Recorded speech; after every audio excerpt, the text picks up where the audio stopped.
Hey Virgo, this is your semi-bi-weekly reading, and this reading goes from the new moon on September 14th in Virgo in tropical astrology to the full moon in Aries in tropical astrology on the 29th.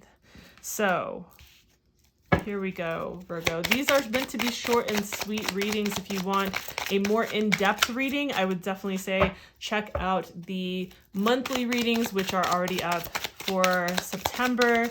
You can go check those out. I will have it linked at the end of this video so that you can easily switch over to that if you would like. So, feeling that. Like it, Virgo. I like it a lot.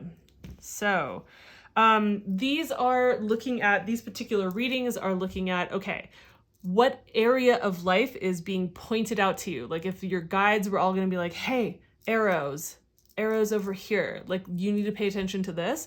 Paying attention to this particular area of your life is what would benefit most, ripple effect out, really get the momentum building and growing in a certain area, right? Because this is the waxing phase. We're looking at everyone talks about planting seeds or intentions or whatever it is, but this is really just that building phase. We're building momentum. And so putting your time, energy, and attention into this area of life is what's going to help benefit the most, all areas, and what you're ultimately building towards, whatever that is. So don't be concerned if it is or isn't the area that you're like most concerned with. Like you might most be concerned with romantic relationship, and here we have the midheaven showing up with that which has to do with career and life purpose and path and your most visible roles, very similar to the 10th house, because very often it's in the 10th house. So because it has to do with that area, you might go like, well, that doesn't seem right for me. But the thing is that sometimes we're drawn to or are pointed out to pay attention to other areas of life that in effect, because we paid attention to those things, it gets things moving in some way, and there's a chain reaction that somehow does end up benefiting. For instance, the example I was giving was a romantic relationship, right? So that's what we're looking at here. And so that's the area of life that is being most pointed out to you, is like has to do with your career. It has to do with your life purpose. It has to do with your path, and whether your path has to do with healing or not, the star card is definitely a very healing like card. And this is about that fresh start. There's a sense of newness. There's a sense of clarity. There is this is the card that comes after the tarot card. So there's the total decimation, we could say, or the restructuring by way of blowing the house down and coming back down to the foundation or down to the studs and saying okay, now we're at the dawning of a new day. It's brand new. And here we have this clean, beautiful, pristine, clear night where you can see the stars shining brightly. And there's this kind of very clean and clear quality to this, right?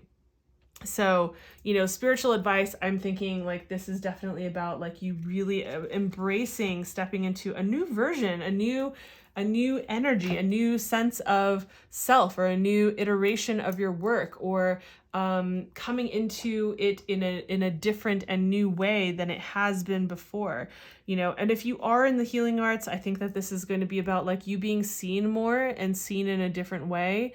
The star card is certainly about being seen in a lot of ways, and we have that being seen with the midheaven, which is very much about the highest point where you are the most seen. So it's here's where you're the most seen, and this is also shining a light on that being seen. So make sure that you're on point with yourself, with your energy, with your healing, with what you're presenting, with what you're putting out there. Go back to the drawing board that happens from the Tower card right before this, and really make sure that what you're proceeding with is something that you're really wanting to build momentum towards and really wanting to grow to, because I think you really have some opportunity here.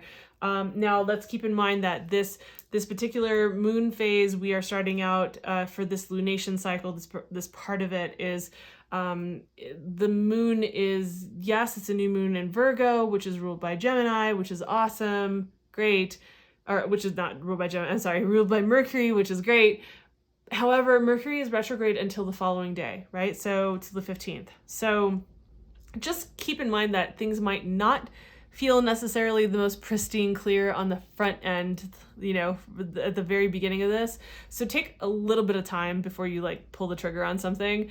I would say just keep going. Just go maybe a little bit more slowly, just like that. So I hope this was helpful. If it was, please give the video a like. It helps me with the algorithm gods. And also, why not subscribe? Hit the notification bell so you don't miss videos like this on the horizon. If you do follow me for astrology, I am catching up this month. My dad lost everything in the Lahaina fires, so that's been a lot. My mom is elderly and also needing help, and I just came back from a trip to officiate a wedding for one of my best friends. So it's been a lot. I'm trying to catch up. I will be caught up by the end of this month, but if you want to get the astrological highlight videos, right now it's best to either watch the shorts on this video or follow me on Instagram or TikTok so that you can get like short little like, okay, here's the new moon, here's like this other transit, here's this other transit. I just don't have time to like sit down and actually record and do a bunch of things with that right now. So it's just going to come out in these little bites until next month. We'll be back on our regularly scheduled like regular videos. So thanks for your time, thanks for your patience and attention here, and I will see you in the next video. Bye.